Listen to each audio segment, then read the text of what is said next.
Hello and welcome to EconVersations. I'm your host, Dr. Dan Sutter with the Johnson Center for Political Economy at Troy University.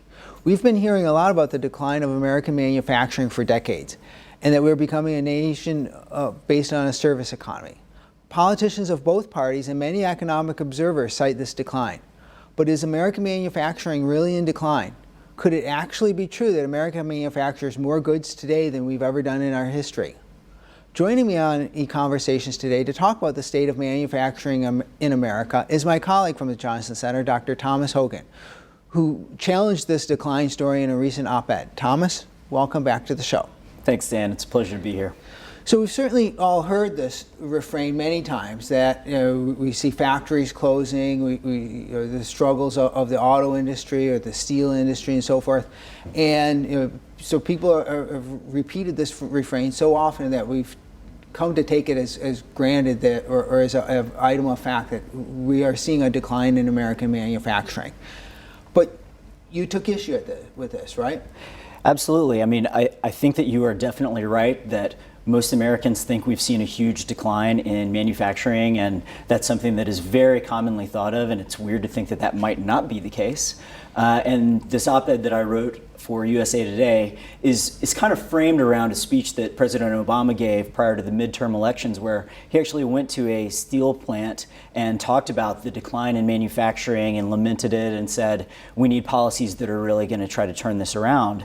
And you see this kind of claim all the time. You see it in a bunch of major news networks and in TV. And it's just something that people have commonly accepted. And when you look at the actual numbers, it doesn't appear to be the case. Well, so many people repeat this story. There has to be at least some, some truth to what they're saying. And so, how would we see? So, how would we see in the numbers here some basis for this claim?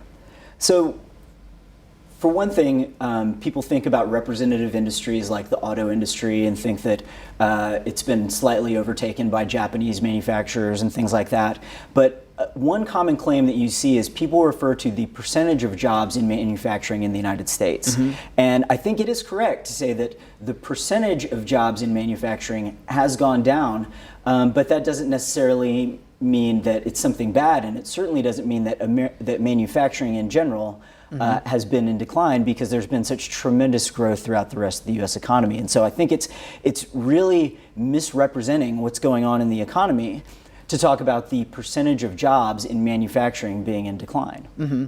So here's the graph, and then this is sort of like the dismal number, or at least the one number that people pick out to point to the decline of manufacturing. Yeah, you're right. This is sort of the representative thing that people choose when they want to talk about the decline in manufacturing. This is really one of the main charts that you'll see them refer to. And the data that we have here is taken from the Federal Reserve Bank of St. Louis, which publishes all kinds of economic data, current things that are going on in the economy.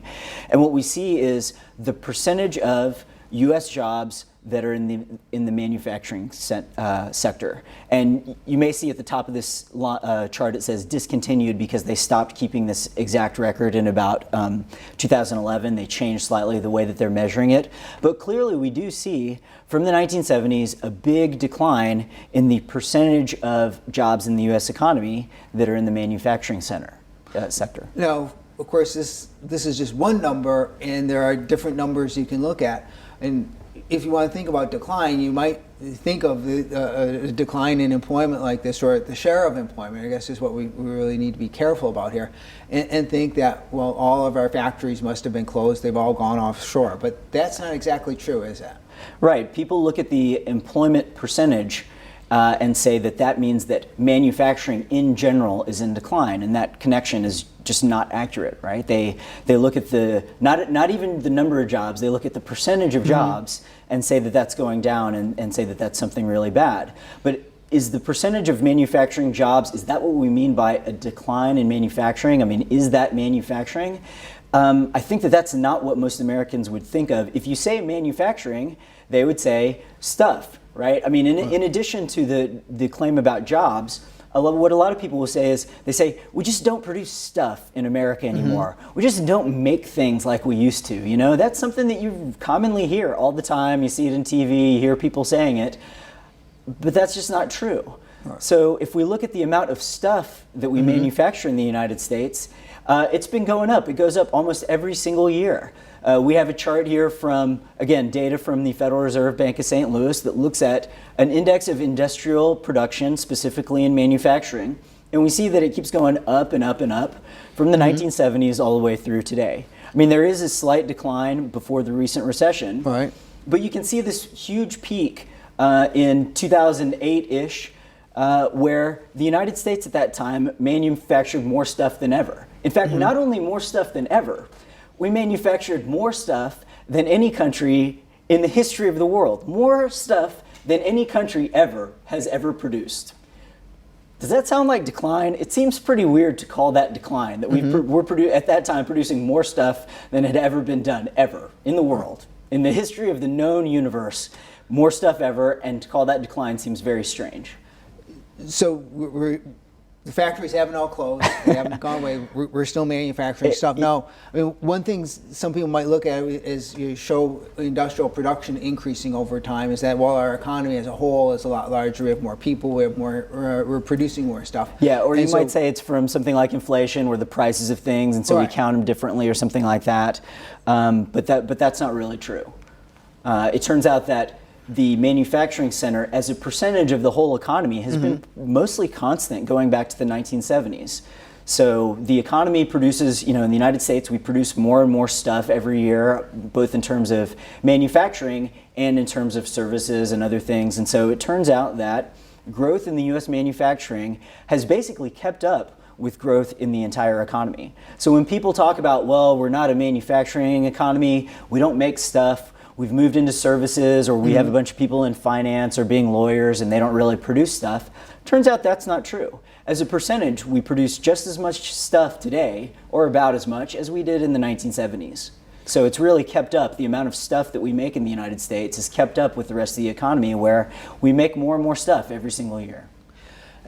And so this is I think this is a really remarkable element of the story that people are missing out, because we hear so often this idea that manufacturing in America is in decline, or our jobs are going overseas or offshoring or whatever. Yeah, I think this is actually shocking to people. It's completely the opposite of what most people believe. It's the opposite of what you hear on the news all the time or see on TV, where people are always talking about how we don't make stuff and how we don't manufacture things. And so to find out that actually we manufacture more stuff than we ever had. Again, thinking about the data from the Federal Reserve Bank of St. Louis, we're expected to produce more stuff in 2014 than has ever been produced, ever been manufactured in the history of the United States, right? And so that's really crazy. It's absolutely the opposite of what we hear all the time and see on TV. The manufacturing sector hasn't gone away, as we see here. It's very much holding its own. Yeah, pretty much constant as a percentage of the economy. And so that's important to know. So we're still manufacturing, but we do have a decline in at least the share of employment. How does the actual numbers in terms of employment in the manufacturing industry look? Yeah, no, I think that's a fair question, because after all, we started off with the notion that a lot of people make this claim about the decline in manufacturing, and the way that they support it is they say that, well, the percentage of manufacturing jobs has seen an enormous decline. And that's true. Percentage-wise, we've seen an enormous decline, but that doesn't necessarily mean that the number of jobs has gone down a lot. I mean, if you think about, like, my analogy for this is that I have a younger brother that he's about 8 years younger than I was, and younger than I am, and so when I was 18, he was about 10, and he was roughly half my size, right? But then by the time he gets into college, you know, he's 20 and I'm 28, he was actually a little bit taller than I was at that time. But would you say that my height declined between age 20 and 28? No, definitely it did not. I can tell you, I was not any shorter at the end of my 20s than I was at the start. But my brother basically doubled in size, right? So relative to his size, you could say I was in decline. But to say that my height declined seems pretty absurd, right? I mean, that seems like crazy, and yet that's the claim that people are making about the economy. So if we look at the percentage of manufacturing jobs, and we look at the percentage of total jobs in the US economy, we see that the total number of jobs has seen an explosion, very high growth, and the jobs in manufacturing have gone down a little bit, but they've basically been constant over that period.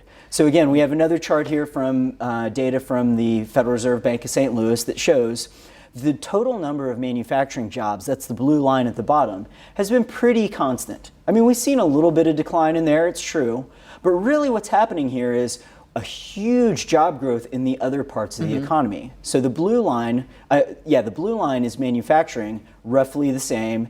The red line is total jobs in the U.S. economy, and you can see that that's just grown and grown and grown over time. Again, a small decline in the recession, but once again, higher than ever for 2014.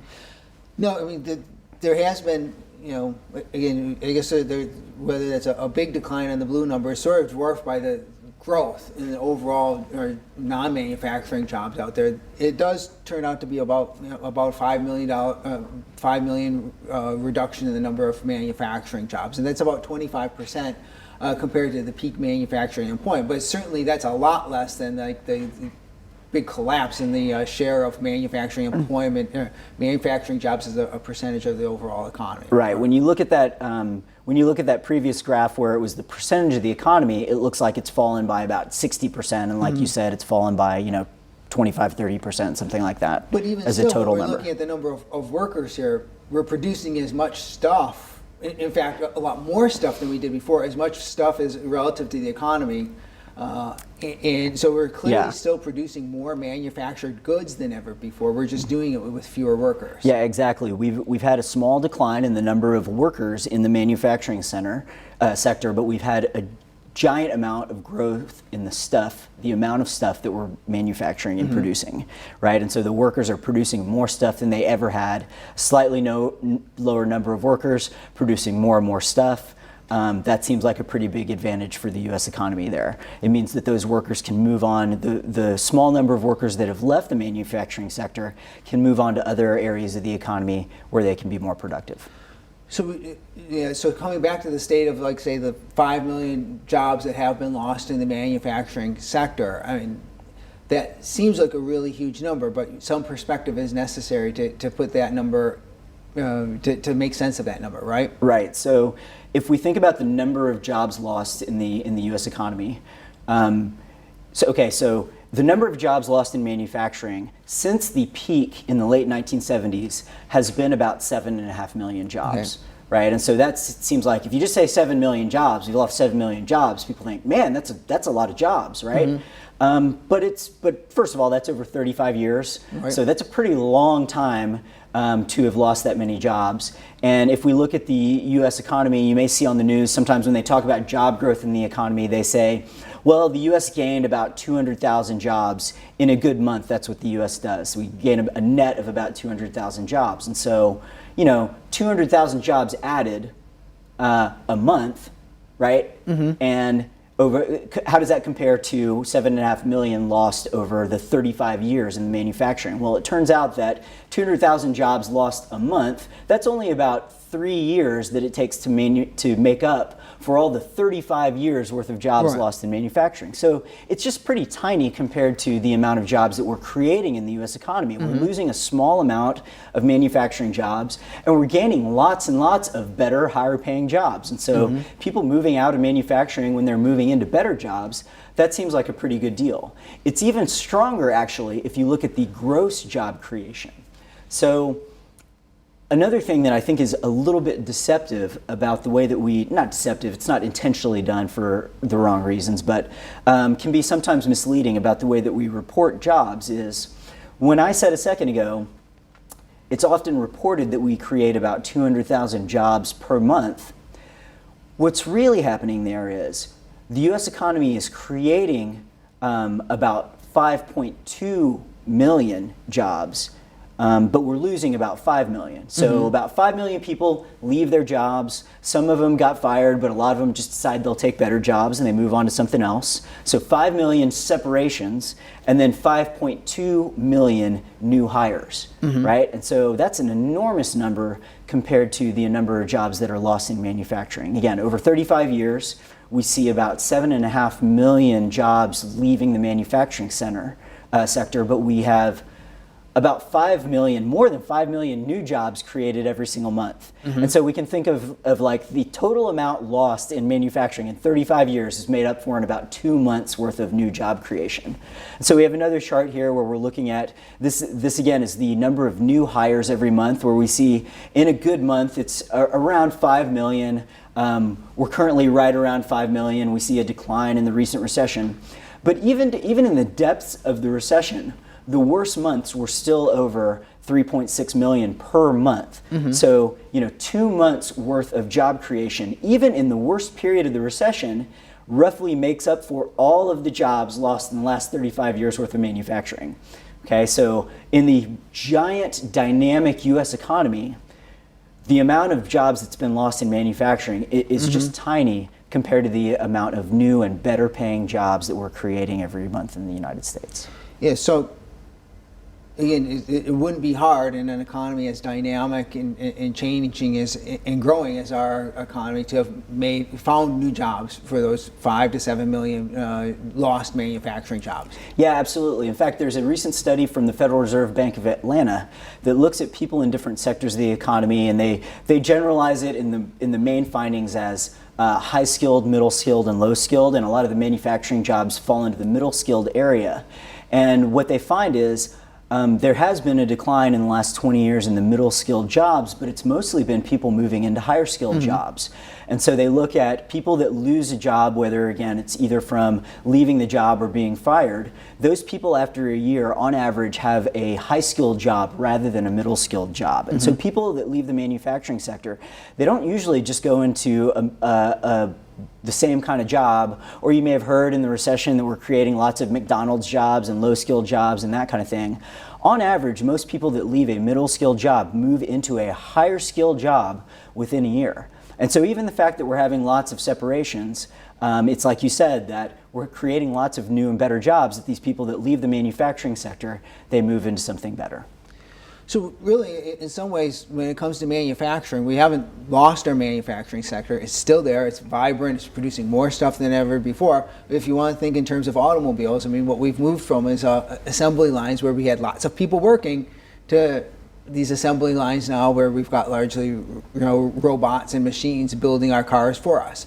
And so if you want to spin this as a decline in manufacturing, I guess you'd be having to look at this and say, this somehow isn't as good or isn't as nice as this was because there are a lot fewer people working here, right? Yes, and I think that is exactly the impression that people have. They look at the auto industry or another big representative industry and say, well, we used to have a manufacturing line that was full of people and each person was doing their little part and things, and now we have a lot of robots that are doing a lot of that manufacturing. And that's true. We have changed the way in which we're manufacturing. But if you think about the factories that now have all the robots, the people that have stayed in those factories, they're now doing a high-skilled job because they have to maintain all the robots. They have to calibrate all the equipment.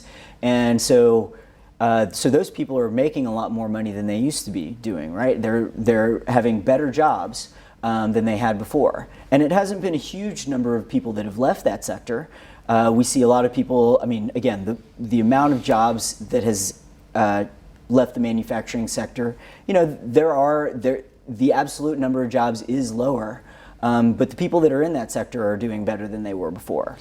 You've already hinted at this, but a lot of these manufacturing jobs we've lost weren't the greatest jobs in the world, right? I mean, people had to work hard at those jobs.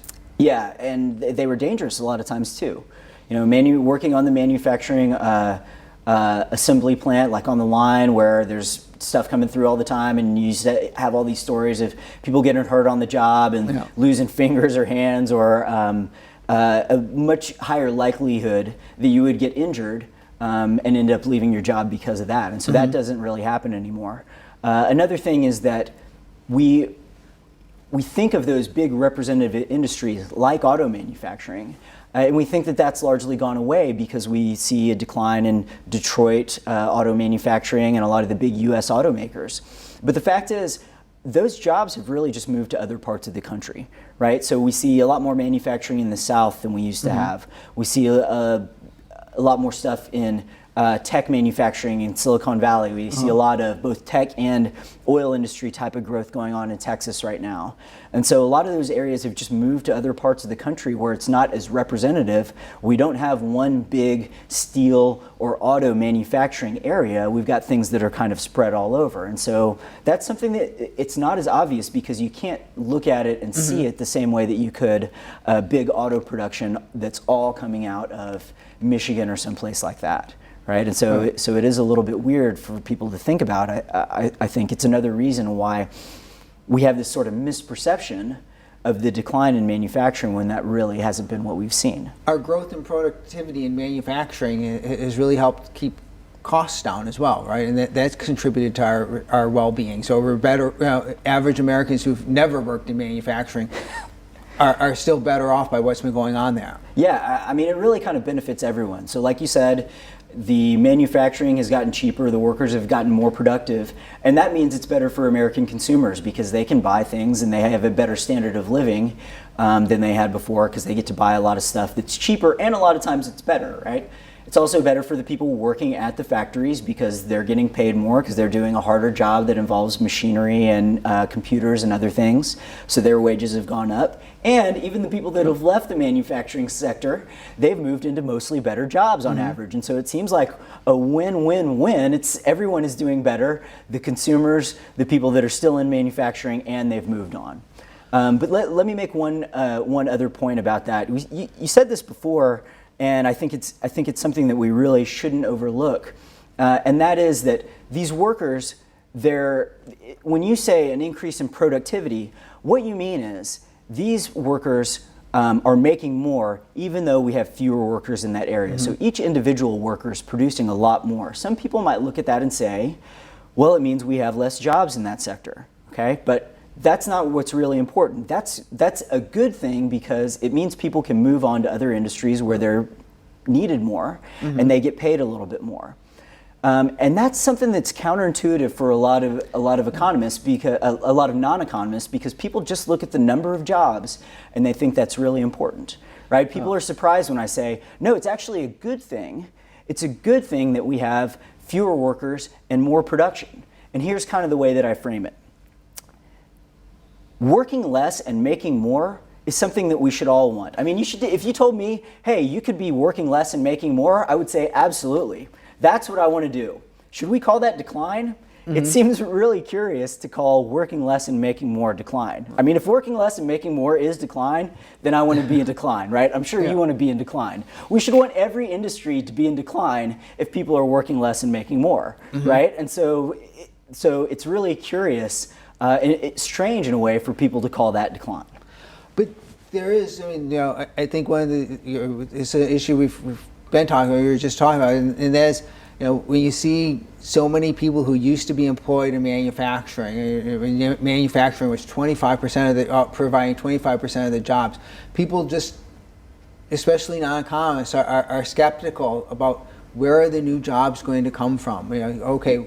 And that's why I think people sometimes look at technology and the technology meaning that we can save, eliminate jobs, or we're thinking of it as putting people out of work, but it's not really. We certainly saw with manufacturing that hasn't happened, and frankly, we've seen that before in our economy. It used to be the case that the majority of American workers worked in agriculture. Now only about 1% of Americans, I think, work in the agricultural sector.